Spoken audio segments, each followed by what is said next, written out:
멀스터치 시작하겠습니다. 네. 한지연 기자와 함께합니다. 안녕하세요. 안녕하세요. 네. 오늘 첫 소식. 두 가지 소식 들고 오셨네요. 네. 일단 부동산. 네. 어제 발표했죠. 그 주택 공시가격. 네. 내용을 좀 소개해 주세요.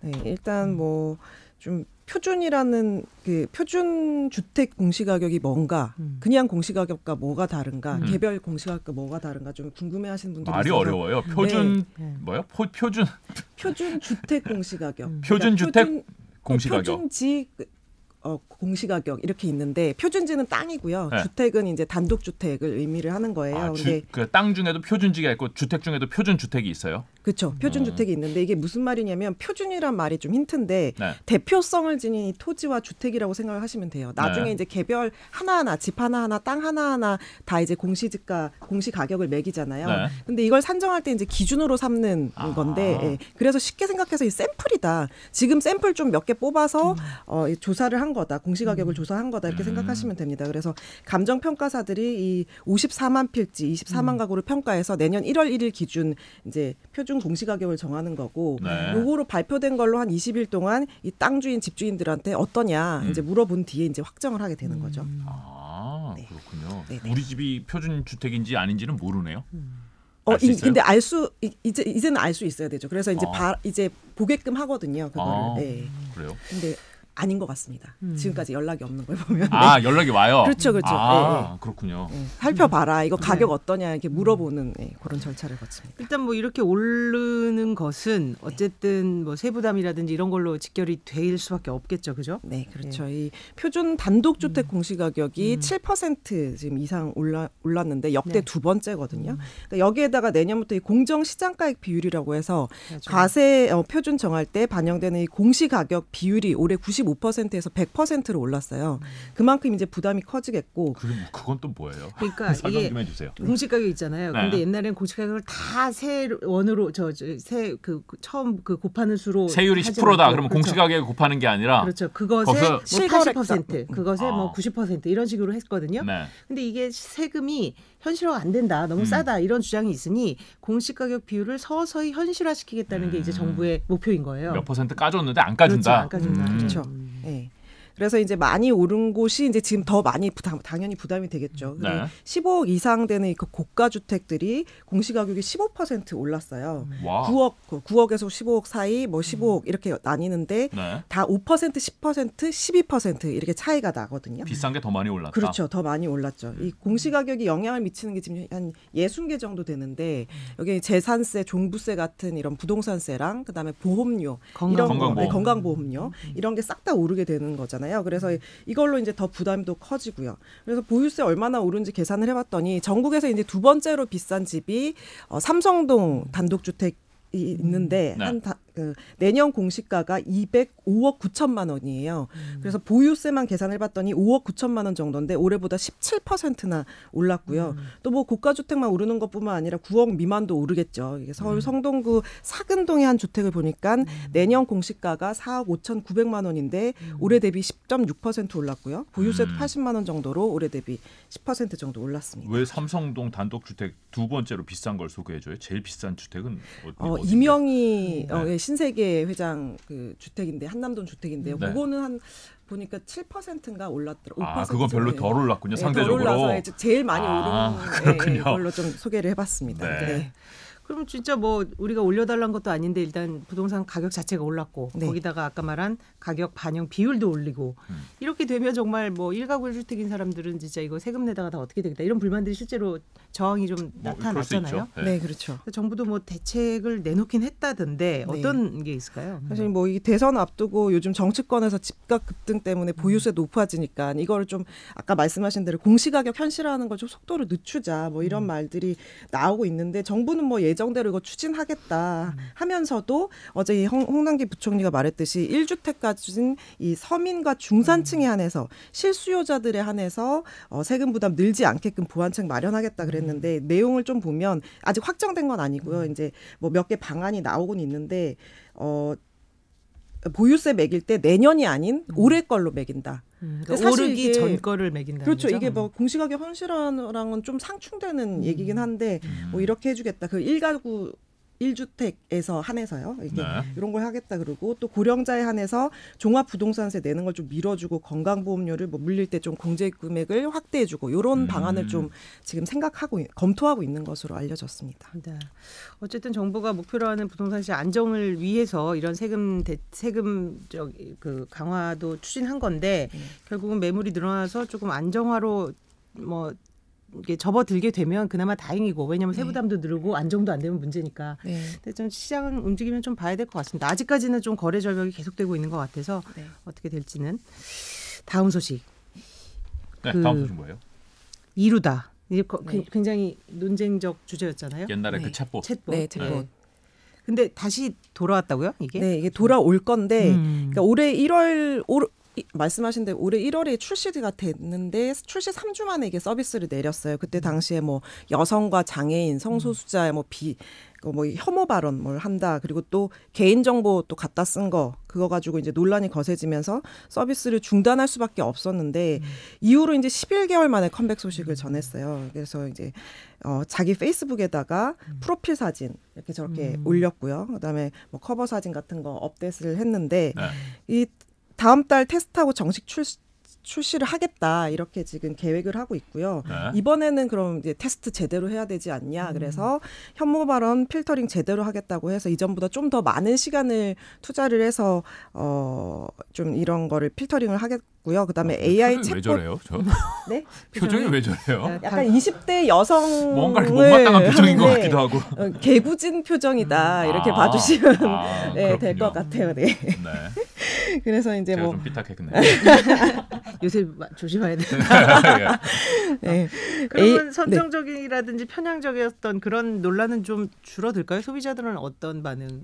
지금 뭐 그런 거를 이제 AI 챗봇 윤리라고 해서 그런 것도 정해가지고 좀 뭐 이루다가 선정적인 말을 하는지 이런 거를 좀 중점적으로 테스트를 할 것 같고요. 소비자들 반응은 조금 저도 이제 논란이 많았으니까 어떤 반응을 보일까 했는데 페이스북에 보니까 반응이 너무 뜨겁더라고요. 아니 근데 소비자라고 말씀하셨는데 이게 소비자가 누구예요? 이용자, 소비자. 예. 그러니까 누가 뭐를 어디다가 이용을 해요? 이거를?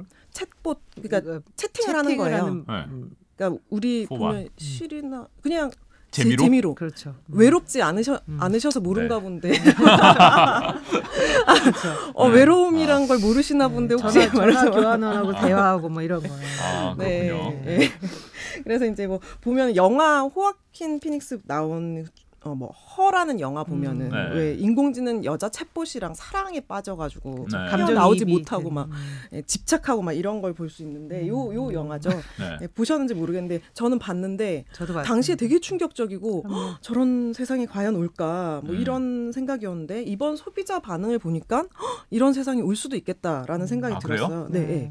페북 업데이트 하고 나서 이루다가 몇 시간 안 됐는데 수천 개, 3,000개 넘게 한 8시간, 9시간 지났는데 3,000개 훨씬 넘게 달렸더라고요. 근데 내용이 좀 기가 막힌 게 뭐 보고 싶다. 저 지금 나오죠. 와. 네, 보고 싶다, 사랑한다, 뭐 기다렸다 이런 거 나오고요. 또 자기가 이제 챗봇 한 것들을 이제 공유 인증샷을 올렸는데 봐주시면 이게 혼자서 이제 서비스 중단됐을 때 혼자서 남긴 거예요. 이루다한테. 원래는 이렇게 대화가 이루어지는데 이제 AI로 되는데 뭐 완전 추워, 뭐 너 잘 지내니, 뭐 그리고 또 막 나 월요일 날 백신 맞는다, 뭐 응원해 줄 거지, 사랑해 이루다 막 이런 지금 난리가 났죠. 예. 이런 거 이런 게 한두 명이 아니에요. 여러 명이 지금 적응이 안 됐어. 서비스 중단했는데 사랑한다 그러면 서비스 됐을 때만 해도 막 되게 소소하게 거의 진짜 사람 친구처럼 대화를 해줘요. 왜냐면 이게 개인정보 유출이 있었잖아요. 그쵸. 카톡 대화를 맞아요. 해가지고 이걸 이제 하다 보면 그게 뭐 여기가 가상이라는 걸 알면서도 대화를 나누다 보면은 그냥 그럴 수 있죠. 감정 입이 되나 봐요. 그럴 수 있을 거예요. 진짜 이러니까 뭐 AI 챗봇이랑 감정 교류하는 시대 진짜 오겠다 뭐 이런 생각이 좀 들더라고요. 야. 정말 힘들다. 네, 그 기반은 결국은 AI 기술이잖아요. 사실 그렇죠. 이게 생뚱맞은 말을 하면 이건 소비자 이용자들이 이제 안 하는데 그에 맞는 말을 해주기 때문에 이제 입이 되는 거거든요. 내 여자친구보다 훨씬 더 나한테 친절하다 이거 아니에요? 그렇죠. 선물도 안 해도 되고. 아 그러네요. 네.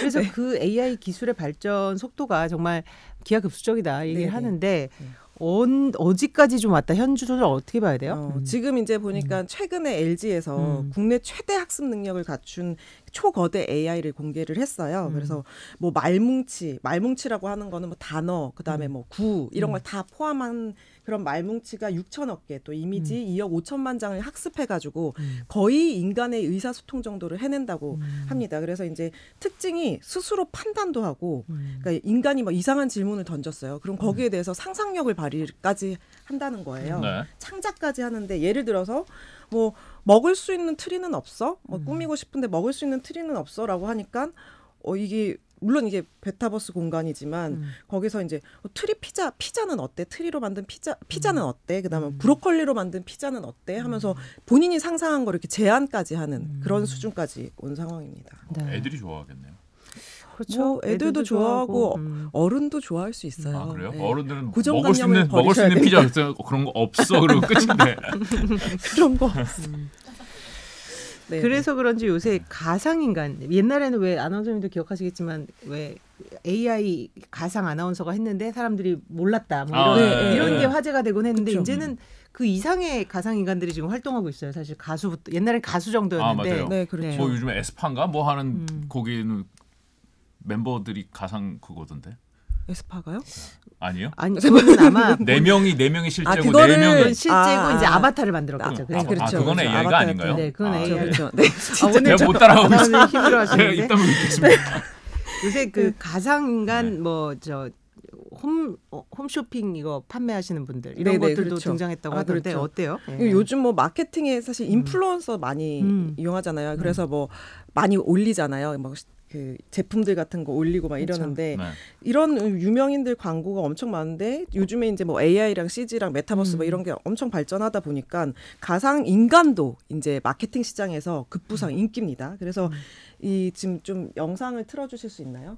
요거 보시면 이 CF가 되게 유명했어요. 처음에 예, 맞아요. 이거 하고 나서 처음에는 이게 가상인간이라고 안 밝혔거든요. 네. 나중에 이게 가상인간이다. 저도 전혀 몰랐어요. 네, 저도 몰랐는데 이게 가상인간 로지다라고 밝히니까 사람들이 사람이 아니었다고 이러면서 진짜 다들 맞아. 충격에 휩싸인 뭐 그런 상황이었었는데, 얘가 1년에 15억 원이나 번대요. 아우. 광고 같은 걸로. 눈을 깜빡할 눈을 감으시네요. 아니 저도 네. 저는 뉴스 하기 전에 저 광고가 계속 나오더라고요. 네. 그래서 네. 춤 잘 춘다 이 생각만 했지. 네, 제가 15억 원이나 벌고요. 네. 가상인간인데. 근데 또 앞서서 뭐 릴 밀켈라라고 이게 브라질계 미국인인데, 이 가수가 팔로워가 311만 명이고요. 네. 그다음에 연간 수입이 140억 원이라고 합니다. 그리고 미국 한 시장 조사업체가 이제 뭐 조사를 했는데, 내년에 이 인플루언서 이 마케팅 비용이 17조 원까지 갈 거다. 그런데 이게 이제 한 3년 만에 2배 정도 는 건데, 네. 이 중에서 이제 대부분이 가상인간일 것이다라고 블룸버그가 이제 분석을 했어요. 그 정도로 이제 가상인간에 대한 게 많아지는데, 왜 이걸 좋아하느냐, 마케팅 시장에서. 이 시공간을 뛰어넘고, 이게 코로나라고 해서 지금 한국에서 CF 하나 찍자 그러면 그냥 그쵸. 바로 네. 올 수 있잖아요. 시공간 제약도 안 들고, 또 막 까탈스럽게 배우들 막 뭐 메이크업 이게 마음에 안 들어요, 이런 그쵸. 것도 전혀 없고, 또 스캔들도 전혀 없겠죠. 그 그렇죠. 그 네. 리스크도 없고. 음주운전 그렇죠. 한번 하면 광고 찍은 거 다 날아가는데 그런 거 없네요. 그렇죠. 예, 네. 그런 게 전혀 없죠. 그 대신 버그 생길 수 있지 않나요?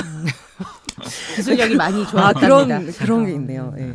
근데 그래서 이제 뭐 국내 대기업도 투자를 많이 하는데, 뭐 말씀하셨듯이 아나운서 캐스터 뭐 이런 거는 좀 많이 나왔었고요. 네. 이미 나왔었고, 쇼호스트도 이번에 롯데 홈쇼핑에서 어제 처음으로 이제 선보여가지고, 루시라는 호스트가 있어요. 이게 네. 보면 제일 첫 번째 제가 생각할 때는 이 지금 나온 가상인간 중에 제일 이쁜 것 같아요. 네, 왼쪽 루시라는 쇼호스트가 있고.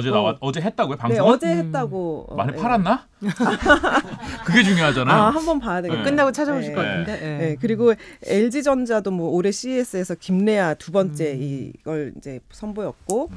삼성전자도 뭐 앞서서 뭐 샘, 네온 이런 가상인간, 그리고 또 농협은 AI 은행원을 뽑는다고 하네요. 정식 직원으로 이게 채택을. 결국 우리 앞서 지금 강 회장님 나오셔서 일자리가 2033년에 절반이 줄어든다는 거에 이게 맥락이 닿네요. 그죠? 그렇죠. 네. 사실은 지금 여기에 나중에는 다 이게 없어질 수 있는. 생각을 포기하고 싶습니다. 네. 아무튼 뭐 꼭 그것이 암울하진 않고 다양화된 또 어떤 기술의 발전이 가져올 새로운 또 직업도 있으니까 그러니까. 정말 이제 빠르게 변하고 있다는 생각이 또 한 번 듭니다.